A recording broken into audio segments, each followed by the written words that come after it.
own increasing celebrity and their royal status, it was part of Diana's vision of a new monarchy that William and Harry would understand the real world.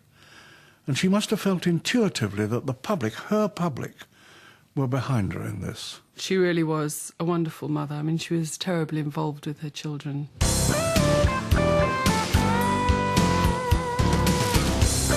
Sack races at school sports days are a feature of many young boys' lives, and so are mothers' races. But for the mother of the future king to be amongst the contestants is, to say the least, unusual.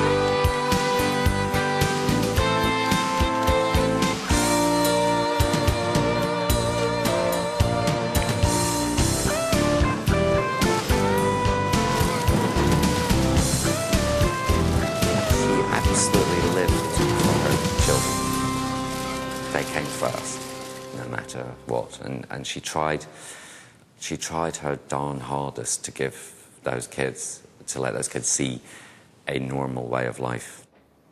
I can remember one particular time we were talking about the kids, which she loved to do, and she was just telling me a little school story.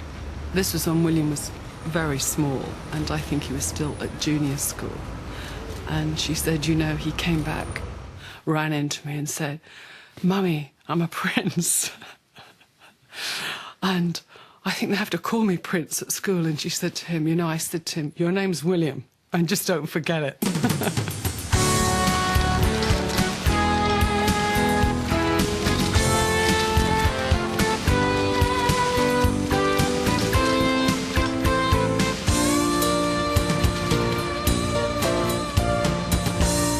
She stressed that she wanted to bring the boys up as normally as she could, and she used one instance of saying that she would give the boys a little bit of pocket money so that they could go in and buy sweets for themselves and just get used to interacting as normal people do. And she said, Charles thinks that I'm overdoing it.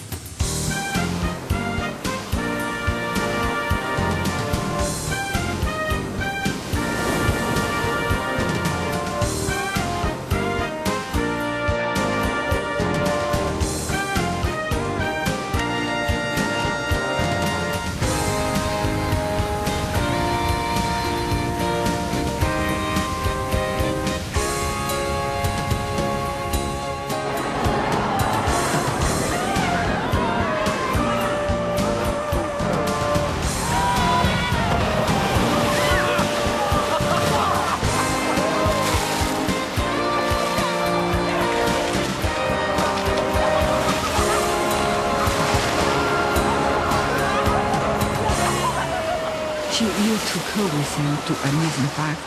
This had a purpose. It was not just to please them, to do an outing with them. It was educational. When customers come in, you go through the specials of the day. We told Princess Diana and the two princesses specials, and Harry turned around and said, is that just because it's Saturday special? And Princess Diana turned around and said, you get a special smack in a minute. So she was really down to earth. She was great.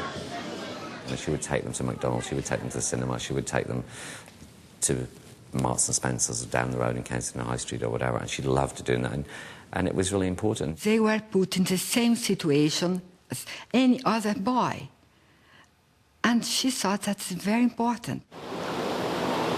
She felt it was terribly important because of their positions and because of William's future, that he experienced firsthand what the world was really about, and not just read about it and be told about it, but to see it, to feel it, and to touch it.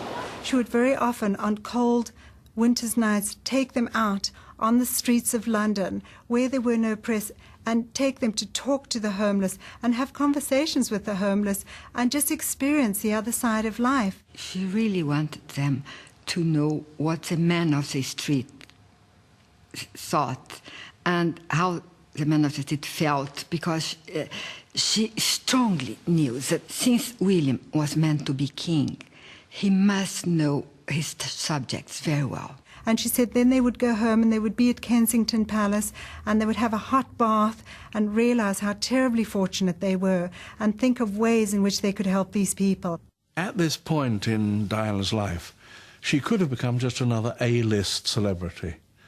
But Diana, realized that she could use the people who'd made her famous and who photographed every detail of her day to give purpose and meaning to her life. She would put the burden of her fame to the best possible use. When I met with the Princess of Wales the day after her divorce, I saw a woman who was excited about her prospects and concerned about whether she would be able to fulfill what she really felt to be her destiny. That destiny was very connected to her wish to show her compassion to the world, to open her heart to the world, to show her love and change and affect suffering as it existed. And I did everything I could to support her in finding ways to make that happen, if only to believe that it might, because the opportunity was so tremendous. She felt compelled to try in her own way to demonstrate love, even though I think she believed she had not been loved well by many people. She knew very clearly that her role was no longer what it had been with respect to the royal family. Everyone knew that. What was unknown was the extent to which she would be given the room to really go out there and speak for changing the world and making it a better place with less human suffering caused by humans to one another. I was a battered woman, and I had to be put into a domestic violence shelter. And I came to Henry Street with 3 children, and because of the battering in the home, I was able to, flee and get into a safe environment. I was homeless. I was homeless with 8 children. I had a house up in Westchester County that I lost when my husband died with 6 kids. So that's how I came here. The women that she met with, the self-help women, we were very clear after I read my protocol and I told them, we all read up, we knew how to act. We were not going to embarrass Henry Street. Before she came, we were trying to figure out, were we supposed to say yes ma'am, no ma'am? Were we supposed to curtsy? What were we supposed to, how were we supposed to greet her? One of the self-help women, she couldn't act like we wanted her to act. Me and my big mouth. She looked at the princess and she kept saying, oh. And, we're kind of like, coolest, And so finally she said, oh, but you're so pretty. Just like that. Her skin, it was just unreal. And I was like, can I say that? And the princess, she was into it. And we just laughed. He was a person that is so out into the open, in front of everyone. And she was caring about someone that's as small as me. That's the way I took it as, personally. Right. And just to hear that and to, and to feel it all of a sudden, it just made me feel special. I was so surprised and struck about the natural, she felt just like anybody else. Diana embraced wholeheartedly the AIDS charities. I remember the first time we went to the Middlesex Hospital, and I went with Barbara Bush, the president's wife, and Mrs. Bush came in with Diana, and Diana went to these patients as though she'd known them all her lives. She sat and talked to them inches away from their face, determined to show them that somebody cared about them. And she almost single-handedly took the stigma away from AIDS. I remember all the jokes among the photographers going into the AIDS ward, and they were making remarks like, oh, you need a 500mm lens in there and all this, because we were all ignorant. We were totally ignorant, and she was there to show us how ignorant we were, to show us that there was this tremendous ignorance in the country about AIDS and how we should approach it. She was urged not to get involved because it was considered not a very nice disease, and the sort of people that get it are not very nice people. It was suggested to her, but she didn't think like that. She thought anybody that was ill deserved compassion, and she gave it to them.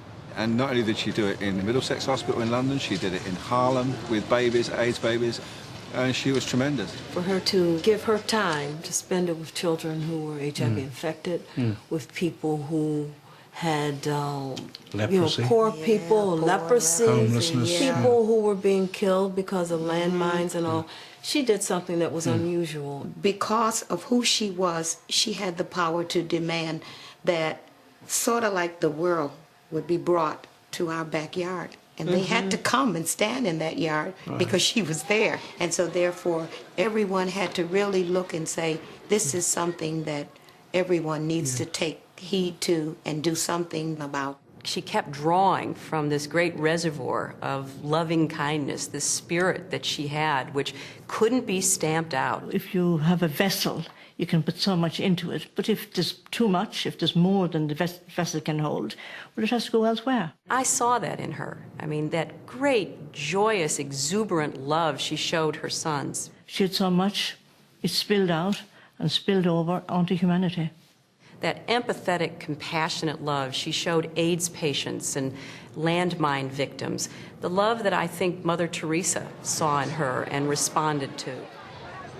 Mother Teresa's hospice in Calcutta, literally people are dying there on the hour, and they're that sick. And the princess came in, and there must have been 100 men lying on stretchers on the floor, maybe a foot apart, 2 foot apart. And she went to each patient in that room and gave them a special suite that's got glucose in it. She knelt down, she sort of talked to them as best she could with one of the nuns, and as she walked around the room, her dress was getting dirtier and dirtier. She didn't care. She had this beautiful pink dress on, and when she walked out, she was covered in dust and dirt, and I think she was probably the most moved I've ever seen her. She just seemed to be as home there as if she was in a living room at Kensington Palace. And afterwards, the nuns sang to her, and she just wept, Diana. You know, she was so moved by it all. That was her search to really do something major in the same line as Mother Teresa, but differently, with a different slant. When you see Mother Teresa and the princess standing side by side, it isn't out of this world in terms of comparison. They both had a gift of compassion, and although totally different packages on the outside, you could see heart to heart that they understood it and recognized it in each other. When Mother Teresa came to Kensington Palace and saw the vast amount of space that she had there, Diana told me, she had said to her, "Diana, you could hold so many poor people in this place. It's going to waste all this space." Her position, of course, gave her entrees that many would not have, but she could not have pulled it off. It could not have survived the test of authenticity, both in person and across the television screen, if it had not been real. I was a student in Israel in 1984, and I just went camping with 2 American friends in the northern part of the country, and we hiked off the beaten track, and next thing you know, we were camping in a minefield and had no idea. And it was on a sunny spring morning. I was walking across a field, and the world exploded all around me. And then I spent 6 months in hospitals in Israel, undergoing amputations and skin grafts and learning to walk with a prosthesis, an artificial leg. The princess was told how the teenager set off to market and was blown up by a landmine. That was just 6 months ago. Rosetta lost her right leg. Diana brought landmines into every living room in the world. Without that lightning rod of her celebrity and the cameras following her, perhaps none of us would ever have really heard about the mass suffering caused by landmines. When we asked the Princess of Wales to join us in Bosnia, our intention was to introduce her to families who had been blown apart by landmines. I was stunned. The more we allowed her to work and to be appropriate and just reach out with people, with her hands, with hugging, with touching, and not being afraid of anyone, the more I saw something really special happening in these families' homes. It was something to step back and learn from. Touching is one of the most important things in healing. Touch is the greatest healer of all. I've never seen her wearing gloves, have you? No. No, she always touched people with bare hands. In the past, the kings were the one who were supposed to have this healing gift. I think that there was a special day during the year where people would go to the king and the king would put his hands, his bare hands, on these people, and they would be free from some disease. And I think Diana really had this power. And I don't mean in the sense that she would touch you and be healed. But she brought such a hope, such a joy into sick people's life. she touched them with such a loving way. And I think she transmitted them a very positive